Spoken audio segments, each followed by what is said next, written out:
الحمد لله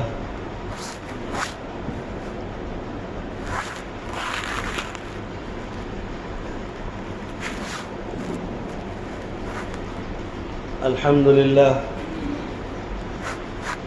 لله نحمده ونستعينه ونستغفره ونؤمن به ونتوكل عليه ونعوذ بالله من شرور أنفسنا ومن سيئات أعمالنا من يهده الله فلا مضل له ومن يضلله فلا هادي له ونشهد أن لا إله إلا الله وحده لا شريك له ونشهد أن سيدنا ومولانا محمدا عبده ورسوله اللهم صل على سيدنا محمد وبارك وسلم وعلى آله وأصحابه أجمعين أما بعد فأعوذ بالله من الشيطان الرجيم بسم الله الرحمن الرحيم وإذ ابتلى إبراهيم ربه بكلمات فأتمهن قال إني جاعلك للناس إماما قال ومن ذريتي قال لا ينال عهد الظالمين صدق الله العظيم لذت کی خواہش میں گناہ نہ کر، لذت کی خواہش میں گناہ نہ کر، لذت جاتی رہے گی گناہ باقی رہے گا، تکلیف کے خوف سے نیکی نہ چھوڑ، تکلیف کے خوف سے نیکی نہ چھوڑ، تکلیف جاتی رہے گی نیکی باقی رہے گا۔ میرے واجب احترام بزرگوں اور بھائیوں اور اسلام کے غیور فرزندوں اور عزیز نوجوان دوستوں، بلا تمہید میں اپنے عنوان کی طرف جانا چاہتا ہوں۔ میں نے جو آیت کریمہ پیش کی ہے اس کا تعلق ایک جلیل القدر نبی اللہ تبارک و تعالیٰ کے یہاں بہت ہی زیادہ برگزیدہ نبی حضرت ابراہیم علیہ السلام سے متعلق وہ آیت ہے۔ ہمارے سامنے قربانی کے ایام قریب آنے والے ہیں، حج کے ایام بھی قریب آنے والے ہیں، بلکہ حجاج کرام تقریباً اپنے سفر پر روانہ ہو چکے ہیں، بس کچھ قافلے اور رہ گئے ہوں گے، وہ بھی پہنچنے ہی والے ہوں گے۔ پوری دنیا سے، دنیا کے چپے چپے سے، دنیا کا کوئی خطہ یا کوئی حصہ ایسا نہیں، کوئی ضلع ایسا نہیں ہوگا، پوری دنیا کی بات کر رہا ہوں میں، جہاں سے کوئی مسلمان حج کے لیے نہ گیا ہو، مکہ نہ گیا ہو، مدینہ نہ گیا ہو۔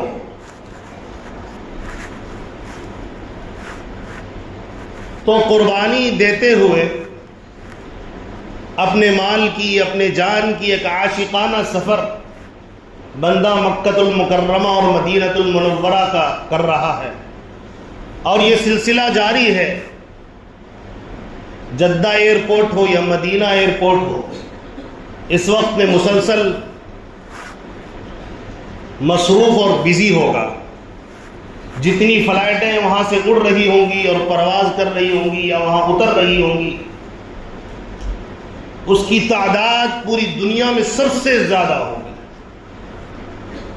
کیونکہ اللہ تبارک و تعالیٰ نے پوری دنیا کے اندر سب سے محبوب، سب سے مبارک، سب سے محترم اس شہر کو بنایا جہاں اللہ نے اپنا سب سے پہلا گھر تعمیر کروایا، جس کو ہم کعبۃ اللہ کہتے ہیں۔ وہ آج کا گھر نہیں ہے، بلکہ روئے زمین پر سب سے پہلا گھر ہے۔ اسی لیے اللہ نے قرآن میں کہا ان اول بیت وضع للناس للذی بمکہ مبارکا وہدی للعالمین، کہ میں نے اس روئے زمین پر پہلا مکے میں اپنا گھر بنایا، بہت ہی مبارک ہے اور عالمین کے لیے ہدایت ہے۔ اللہ تبارک و تعالیٰ نے اس گھر کی تعمیر حضرت آدم علیہ السلام اور فرشتوں سے بھی کبھی کروایا۔ حضرت نوح علیہ السلام کے دور میں پوری دنیا میں جب سیلاب آیا تو اس کے نشانات تک مٹ چکے تھے۔ پھر اللہ تبارک و تعالیٰ نے حضرت ابراہیم علیہ السلام کی قربانیوں کے ذریعے پھر اس گھر کو اللہ تبارک و تعالیٰ نے حضرت ابراہیم سے تعمیر کروایا، حضرت اسماعیل علیہ السلام سے تعمیر کروایا، اور آج پوری دنیا وہاں سفر کرنے کے لیے بےتاب ہے۔ پوری دنیا کے مسلمان، مومن، مرد، عورت سب پریشان کہ کسی طرح ایک جھلک اس کعبے کو میں اپنی آنکھوں سے دیکھ لوں۔ لوگ تمناؤں میں کئی ہزار اشعار کہہ چکے، کئی لاکھ اشعار کہہ چکے، نظم کہہ چکے کعبۃ اللہ کی محبت میں، اور کتنی آنکھیں روزانہ تڑپتی اور ترستی ہیں کہ کاش میں اس گھر کا دیدار کر لیتا۔ اور پوری دنیا کے لوگوں کا رخ اللہ تبارک و تعالیٰ نے اسی گھر کی طرف کر دیا کہ اگر کوئی مومن بندہ نماز پڑھے گا اس کی نماز تبھی مکمل ہوگی جب وہ کعبۃ اللہ کی طرف رخ کرے گا۔ ہندوستان سے پچھم کی طرف وہ قبلہ اور کعبۃ اللہ پڑھتا ہے تو ہندوستان کے سارے مسلمان پچھم کی طرف رخ کر کے نماز پڑھتے ہیں۔ لیکن بزرگان محترم، ہمیں سمجھنا یہ ہے کہ یہ کن قربانیوں کے بعد اللہ تبارک و تعالیٰ نے حضرت ابراہیم علیہ السلام کو یہ صلہ دیا۔ جب بھی کعبۃ اللہ کا تذکرہ ہوگا، جب بھی اللہ کے گھر کا تذکرہ ہوگا، جب بھی حج کا تذکرہ ہوگا، جب بھی عمرے کا تذکرہ ہوگا، جب بھی قربانی کا تذکرہ ہوگا، حضرت ابراہیم علیہ السلام، حضرت اسماعیل علیہ السلام کی اداؤں کو، وفاؤں کو، ان کی قربانیوں کو بیان ضرور کیا جائے گا۔ ان کی قربانیوں کے بغیر حج کی تاریخ، قربانی کی تاریخ، کعبۃ اللہ کی تاریخ ان کی قربانیوں کو دہرائے بغیر مکمل نہیں ہو سکتی۔ لیکن معاملہ یہ ہے کہ حضرت ابراہیم علیہ السلام نے جو قربانی دی ہے وہ کتنی بڑی قربانی تھی کہ اللہ تبارک و تعالیٰ نے رہتی دنیا تک کو ان کی قربانی میں دیے ہوئے ادائیں اور وفاؤں کو باقی رکھا، بلکہ ارکان کے ذریعے واجب قرار دیا کہ اگر مستحق ہے تو وہ قربانی کرے، اگر اس سے زیادہ مستحق ہے تو وہ حج کے لیے جائے اور ان اداؤں کو کرے جو حضرت ابراہیم نے کیا تھا، اور ان وفاؤں کو، اداؤں کو کرے جو حضرت حاجرہ علیہ السلام نے صفا مروہ کے درمیان چکر لگایا تھا۔ حضرت اسماعیل علیہ السلام کی قربانی کو یاد کرے، ان پر مشتمل آیات صفا مروہ پر چڑھتے ہوئے وہ تلاوت کرے۔ اللہ تعالیٰ نے ایک ایک مومن کے لیے لازم کر دیا، یہاں تک کہ پیارے آقا حضرت محمد الرسول اللہ صلی اللہ علیہ وسلم نے ان اداؤں کو کیا کہ جاؤ، حضرت ابراہیم مینا کے وادی میں گئے، تم بھی جاؤ، عرفات میں قیام کیا تھا، تم بھی جاؤ، انہوں نے کنکریاں جہاں ماری تھی انہی جگہوں پر تم بھی کنکریاں مارو۔ اے حاجیوں، لاکھوں روپے خرچ کر کے جانے والوں، ایک عاشقانہ سفر کرنے والوں، سب کو چھوڑ کر اس ہوائی جہاز کے ذریعے سے پہنچ کر سفر کرنے والوں، بہت خون پسینے کے بعد کمائی اکٹھا کر کے اور اپنی جان کو گویا ادھر متوجہ کر کے صرف مینا کی وادی میں پہنچنے کے لیے، عرفات کے میدان میں پہنچنے کے لیے اور مکہ کعبۃ اللہ کا دیدار کرنے کے لیے جانے والوں، سنو، تمہارا حج تبھی مکمل ہوگا جب تم ان اداؤں کو کرو گے جو حضرت ابراہیم نے کیا تھا۔ کوئی نبی ایسے نہیں گزرے جنہوں نے قربانی نہ دی، لیکن ہر ایک کا ایک موقع ہوتا ہے، اس موقع پر اس کو بیان کیا جاتا ہے۔ ابھی قربانی کا موقع ہے، حج کا موقع ہے، تو اس کی تاریخ تو حضرت ابراہیم علیہ السلام اور حضرت اسماعیل کی قربانی کی تاریخ کے بغیر مکمل نہیں ہو سکتی ہے۔ اس لیے ایک ایک مومن بندے کو جاننا چاہیے۔ اللہ تبارک و تعالیٰ نے اتنی بڑی اجتماعیت کا سامان پیدا کر دیا کہ پوری دنیا سے کالے بھی آؤ، گورے بھی آؤ، جاہل بھی اور عالم بھی، مفسر بھی، محدث بھی، مالدار بھی، غریب بھی، جو بھی کعبۃ اللہ میں آئے 2 کپڑا پہن کر اجتماعیت کا ثبوت دے دے۔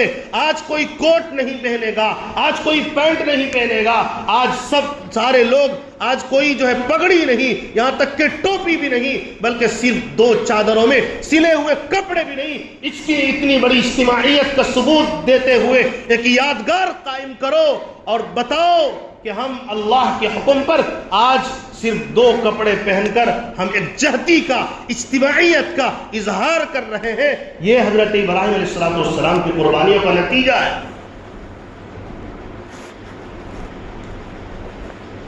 پیارے آقا صلی اللہ علیہ وسلم کی جب سیرت کا بیان ہوگا تو جگہ جگہ پر پیارے آقا نے جو قربانیاں دی ہے ان کو بیان کیا جائے گا، لیکن سال میں ایک مرتبہ ضروری بن جاتا ہے کہ جب حج اور قربانی کا موقع ہے تو ان کی تاریخ کو دہرایا جائے جو قرآن نے بیان کیا، جس کو پیارے آقا صلی اللہ علیہ وسلم نے بیان کیا، تاکہ لوگوں کے دل کے اندر جذبات پیدا ہو، اللہ سے محبت ہو، سچی محبت ہو۔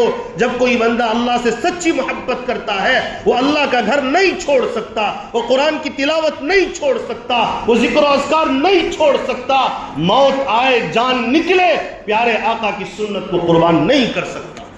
یہ اللہ کی محبت کی بات ہوتی ہے۔ اس سنانے کا مقصد یہی ہوتا ہے، اتنے بڑے نبی ہوتے وہی ہیں جن کے لیے جنت طے ہو چکی ہوتی ہے، جن کے لیے اللہ کی طرف سے انعامات طے ہو چکے ہوتے ہیں، اس کے باوجود اتنی بڑی بڑی قربانیاں نبیوں نے دی ہیں۔ اگر وہ چاہتے اتنی بڑی قربانی کی ضرورت نہیں تھی، لیکن اللہ تبارک و تعالیٰ نے اپنے لاڈلے بندوں سے بھی قربانی لیا، جو خاص طور پر اللہ نے پیدا کیا، اور پیدا کرنے کے بعد نبوت کا مقام ان کو دیا، سر پر تاج نبوت رکھ کر یہ بتایا اگرچہ یہ میرے محبوب ہیں، یہ لاڈلے ہیں، لیکن آزمائشیں ان پر بھی آئیں گی، دین کی خاطر انہیں صبر کرنا پڑے گا، کبھی انہیں قتل ہونا پڑے گا، کبھی انہیں جام شہادت نوش کرنا پڑے گا، کبھی انہیں اپنے بیوی بچوں کے متعلق بھی قربانیاں پیش کرنی پڑیں گی، کبھی انہیں بیماریوں سے بھی گزرنا پڑے گا، یعنی کہ ہر طرح کے تکلیف اور مصیبتیں آئیں گی۔ جو جتنے بڑے ہوتے ہیں اللہ کے دربار میں اسی قدر اسی حساب سے ان پر اللہ تبارک و تعالیٰ آزمائشیں ڈالتا ہے۔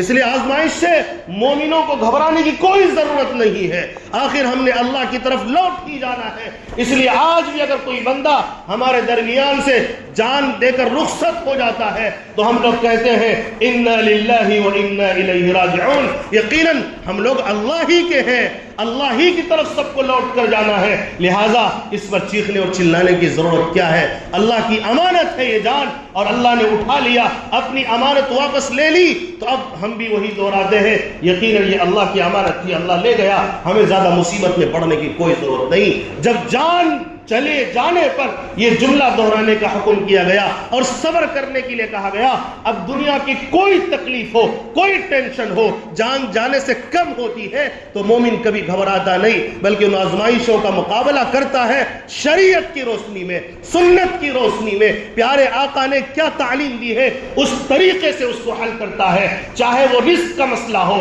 چاہے وہ اعمال، دوسرے اعمال کا مسئلہ ہو، معاملات کا معاملہ ہو، معاشرت کا معاملہ ہو، اخلاقیات ہو، ہر میدان میں صبر کر کے ان راہوں کو اپناتے ہیں جو پیارے آقا صلی اللہ علیہ وسلم نے ہمیں بتائے یا جو قرآن نے ہمیں تعلیم دی ہے، اس کے مطابق وہ عمل کرتے ہیں، چاہے کتنی مصیبتوں میں وہ گرفتار کیوں نہ ہو۔ میں نے قرآن مقدس کی جو آیت پڑھی ہے، حضرت ابراہیم علیہ السلام کے بارے میں اللہ نے اعلان کر کے کہا، میرے یہ لاڈلے محبوب پیغمبر وہ ہیں وَإِذِ ابْتَلَىٰ إِبْرَاهِيمَ رَبُّهُ بِكَلِمَاتٍ فَأَتَمَّهُنَّ کہ جب اللہ تبارک و تعالیٰ نے، جب اس کے رب نے ابراہیم علیہ السلام کو آزمائش میں مبتلا کیا، چند کلمات کے ذریعے سے، چند باتوں کے ذریعے سے جب آزمائش کی، فَأَتَمَّهُنَّ حضرت ابراہیم علیہ السلام نے ہر آزمائش میں کامیابی حاصل کر لی، سبحان اللہ۔ اور آزمائشیں تو بہت ساری ہیں، تفسیر ابن کثیر میں حضرت ابن کثیر رحمۃ اللہ علیہ نے 30 آزمائشوں کے بارے میں بتایا کہ اللہ تبارک و تعالیٰ نے ان 30 آزمائشوں کے ذریعے حضرت ابراہیم علیہ ابراہیم علیہ السلام کو آزمایا اور ہر امتحان میں وہ کامیاب ہوتے چلے گئے، لیکن ان میں بھی 4 قربانیاں بہت ہی زیادہ بڑی قربانی ہے۔ میں تو کہتا ہوں کہ انسان کے بس کی یہ بات ہی نہیں ہے، عام انسان کے بس کی بات نہیں ہے، یہ تو صرف نبی ہی کر سکتے ہیں اگر دیکھا جائے۔ ایک ایک قربانی اس قدر تکلیف دہ اور مصیبت کو لانے والی ہے، آپ تصور کریں گے تو آپ کے رونگٹے کھڑے ہو جائیں گے۔ حضرت ابراہیم علیہ السلام کی سب سے پہلی قربانی ہے۔ میں سوچتا ہوں کہ 4 قربانی کا تذکرہ اجمالی طور پر، تفصیلاً نہیں، اجمالی کہتے ہیں مختصر طور پر 4 جو بڑی قربانیاں ہیں، میں چاہتا ہوں کہ اس کا کچھ تذکرہ آپ کے سامنے آ جائے اور اس طرح واضح انداز میں آ جائے، آپ کو اندازہ ہو جائے کہ حضرت ابراہیم علیہ السلام نے کتنی بڑی قربانی دی، اور ہم لوگوں کے لیے نماز تک آنے کے لیے کیا قربانیاں دینی پڑتی ہے۔ وضو کرنا پڑتا ہے، تھوڑی دیر کے لیے دکان چھوڑنا پڑتا ہے، تھوڑی دیر کے لیے گھر چھوڑنا پڑتا ہے، تھوڑی دیر کے لیے دنیا سے الگ ہونا پڑتا ہے، اللہ کے آگے سجدہ ریز ہونے کے لیے آج ہم اس سے بھی گزرے ہو گئے۔ یہ قربانی ہم سے نہیں دی جاتی۔ حرام اس لیے کماتے ہیں تاکہ زیادہ سے زیادہ مال ہو، کم مال پر صبر کر کے حلال روزی والی قربانی ہم دینا نہیں چاہتے، ہم حرام کو قربان نہیں کرنا چاہتے۔ پتہ آپ کو یہ چلے گا جب ہم بتائیں گے کہ انہوں نے کتنی بڑی قربانی دی جو انسانیت کے، عام انسان کے بس میں نہیں، حضرت ابراہیم نے وہ کر دکھایا۔ تو ہمیں حوصلہ جاگنا چاہیے، ہم بھی حرام چھوڑ سکتے ہیں، ہم بھی حرام دیکھنا چھوڑ سکتے ہیں، حرام کھانا چھوڑ سکتے ہیں، کیونکہ یہ کوئی بڑی بات نہیں ہے حضرت ابراہیم علیہ السلام کی قربانی کے سامنے۔ ہم اللہ کے گھر کا بار بار دیدار کر سکتے ہیں، مسجد بار بار آ سکتے ہیں، یہ کوئی دقت کی بات نہیں ہے ان کی قربانیوں کو اگر دیکھا جائے۔ حضرت ابراہیم علیہ السلام کی سب سے بڑی اور پہلی قربانی یہ ہوئی، جب وہ آنکھیں کھولتے ہیں تو دیکھتے ہیں کہ باپ اور ماں بھی سب مشرک، سب شرک میں مبتلا ہیں، سب لوگ، پوری قوم، پوری ذریت، پورے خاندان والے، سارے لوگ بت پرستی کے اندر مبتلا کہ انہوں نے اپنے ہاتھوں سے ہی کچھ بت بنا لیے، اسی کو خدا کہہ رہے، اسی کو رب کہہ رہے، اسی کو خالق جان رہے، اسی کو مالک جان رہے، اسی کو رب جان رہے ہیں۔ حضرت ابراہیم علیہ السلام اس درمیان میں پیدا ہوتے ہیں اور سچے خدا کا اعلان کرتے ہیں۔ جب پتہ ہو باپ بھی شرک کرنے والے، باپ بھی سچے خدا کا منکر، جب پتہ ہو چچا بھی سچے خدا کا منکر، جب پتہ ہو خاندان کے سارے لوگ یہ ایک سچے خدا کا منکر، جب پتہ ہو پورے علاقے والے، پورے گاؤں والے، پورے شہر والے، سارے لوگ سچے خدا کے منکر، سارے لوگ بت پرستی میں مبتلا ہیں، ایسے میں کوئی اعلان کر کے یہ کہتا ہے، اے لوگوں، خدا تو صرف ایک ہے جو دکھائی نہیں دیتا لیکن تمام تر قدرتوں کا مالک ہے، وہ اکیلا ہے، وہ اکیلا سب کچھ کرتا ہے، وہ تو کریٹر ہے، لیکن تم کو تو میں دیکھتا ہوں، خود تم بت بناتے ہو، تم بناتے ہو پھر اسی کو پوجنے لگتے ہو، جس کو تم بنا رہے ہو اسی کو پوج رہے ہو۔ یہ کون سی خدائی ہوئی؟ خدا تو وہ ہے جس کو کوئی نہیں بنایا، وہ خود بنا ہوا ہو، جو ہمیشہ اپنی طاقت پر ہو، اپنی طاقت سے ہر کام کر سکتا ہو، اور بس معمولی اشارے سے پوری دنیا کے نظام کو چلا سکتا ہو، وہی خدا ہو سکتا ہے۔ حضرت ابراہیم علیہ السلام نے جس انداز سے قوم کو خطاب کیا، باپ کو خطاب کیا، اللہ نے اس کا قرآن میں تذکرہ کیا، سورہ مریم میں ہے۔ جب حضرت ابراہیم علیہ السلام نے کہا، یہ کیا بابا آپ کیا کر رہے ہیں، یہ کون سی عقل مندی کی بات ہے، یہ بت کے اندر کون سی طاقت ہے جس کی آپ نے صورتیں بنا دی ہے اور اپنے ہاتھوں سے آپ نے بنایا، اور آپ کو جان کر حیرت ہوگی حضرت ابراہیم علیہ السلام صرف مشرک نہیں، بلکہ حضرت ابراہیم علیہ السلام کے باپ صرف مشرک نہیں بلکہ وہ خود بت بناتے تھے، اپنے ہاتھوں سے بت بناتے تھے، لوگوں کو دیا کرتے تھے، لو اس کی پوجا کرو۔ یعنی عقل بھی لوگوں کی، جب شرک اتنی خطرناک چیز ہے، اتنی ذلیل چیز ہے، اتنی گندی چیز ہے، آدمی اپنے آپ کو ذلیل کر رہا ہوتا ہے، ایک بے جان چیز کو بنا کر اس کے سامنے جھک رہا ہوتا ہے، اس سے بھی زیادہ ذلیل اور کوئی چیز ہو سکتی ہے؟ سوچنے کی بات ہے۔ جب آدمی شرک کے مبتلا ہوتا ہے، شیطان کے چکر میں پڑتا ہے، تو عقلیں کام کرنا بند کر دیتی ہے، پھر آدمی پاگل پنتی پر اتر آتا ہے۔ جب حضرت ابراہیم نے کہا کہ خدا ایک ہے، اکیلا، وہی سب کچھ کرتا ہے، تو اعتراض کر دیا انہوں نے، اعتراض نہیں کیا۔ چاہیے تو یہ تھا دلیل لاتے تم کہ جو میں بت بنا رہا ہوں یہی خالق ہے، یہی مالک ہے، یہی رب ہے، چاہیے تو یہ تھا ان کے باپ کو، لیکن ظاہر ہے چونکہ جتنے بھی باطل والے ہوتے ہیں، جتنے بھی ناحق پر ہوں گے، جتنے بھی کفر شرک کی گندگی میں مبتلا ہوں گے، اس کے سامنے سچ بات پیش کرو، اس کے سامنے دلیل سے بات کرو، تو وہ دلیل کے بجائے جھگڑے پر، اختلاف پر اترے گا، دلیل آپ کو نہیں دے گا، کہ یہ دلیل سے خالی ہوتا ہے، یہ عقل سے پیدل ہوتا ہے، کسی ایسی چیز کو مان رہا ہوتا ہے جو بے دلیل ہو، جو عقل اس کو گوارا نہ کرے، بے عقلی کی بنیاد ہوتی ہے۔ اس لیے آپ ان کے سامنے دلیل پیش کرو گے، اس کا انکار کرو گے، یہ فوراً آپ پر جواب دینے کے بجائے جھگڑا کرے گا، اختلاف کرے گا اور آپ سے لڑ پڑے گا، لیکن دلیل نہیں دے گا۔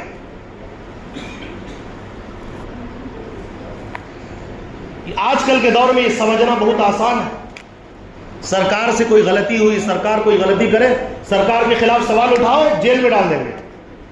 دلیل ان کے پاس نہیں، سوال کا جواب ان کے پاس نہیں ہوتا، تو آپ کو اٹھا کے جیل میں ڈال دیں گے۔ یہ سوال کرنے والا کون ہوتا ہے؟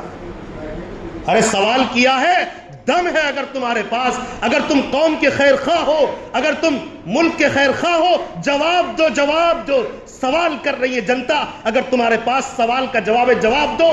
تم ان کو جیل میں ڈالتے ہو یا ان پر FIR درج کرتے ہو اس لیے کہ تم ناکام ہو چکے ہو، تمہارے پاس جواب نہیں ہے۔ یہ سمجھنا بہت آسان ہے۔ حضرت ابراہیم کے باپ کے پاس کوئی جواب نہیں تھا، اس لیے انہوں نے کہا لَأَرْجُمَنَّكِ وَاهْجُرْنِي مَلِيًّا، اے ابراہیم تم مجھے بلا رہے ہو ایسی بات کی طرف جو قوم میں کوئی نہیں کرتا، یاد رکھو میں تمہیں پتھر سے ماروں گا اور تم اس سے دور چلے جانا، میرے قریب بھی مت آنا، وَاهْجُرْنِي مَلِيًّا، میرے سے دور چلے جا، پھر تم مجھے نظر بھی نہ آنا۔ معاملہ یہ ہے، جواب دینا چاہیے جن خدا کو تم پوچھتے ہو، اس کی دلیل کیا ہے، اس کا ثبوت کیا ہے، اس کے سچائی پر دلیل پیش کرو۔ اگر دلیل ہے، عقلیں ماری گئی ہے، لیکن دلیل نہیں ہے تو اب جھگڑے پر اتر آیا اور پتھر مارنے کی بات کرنے لگے۔ حضرت ابراہیم علیہ السلام نے پھر کہا قوم کو ایسے نہیں سمجھایا جائے گا۔ اللہ نے اس کا تذکرہ کیا، وَإِذْ قَالَ إِبْرَاهِيمُ لِأَبِيهِ آزَرَ أَتَتَّخِذُ أَصْنَامًا آلِهَةً إِنِّي أَرَاكَ وَقَوْمَكَ فِي ضَلَالٍ مُبِينٍ۔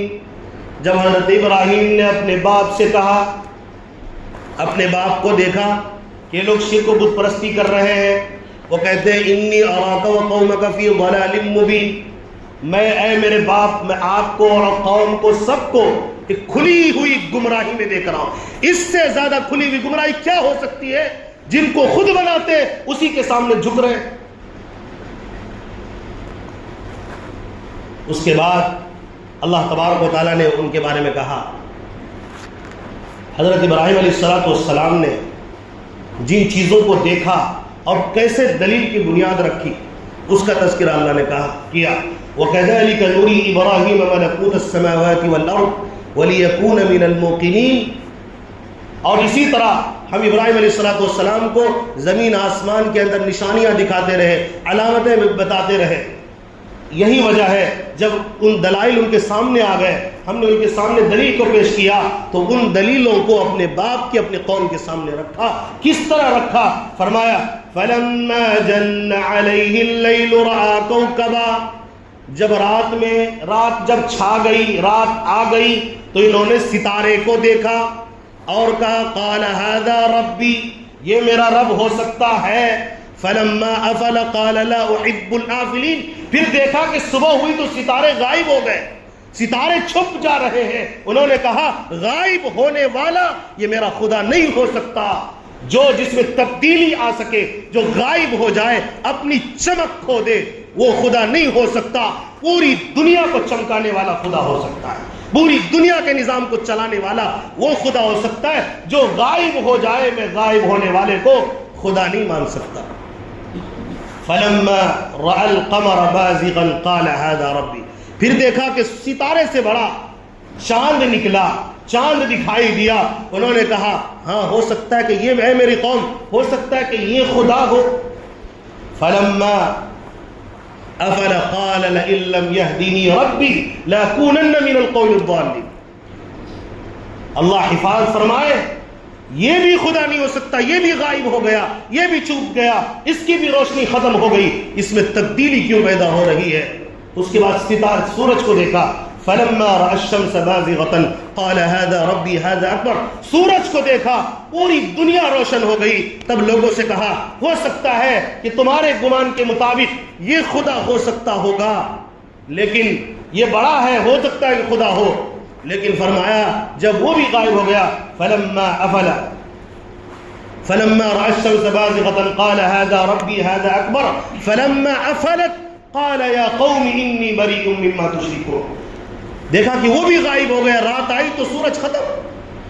تب انہوں نے اعلان کیا میں ایسے خدا کو نہیں مانتا جو غائب ہونے والا ہو.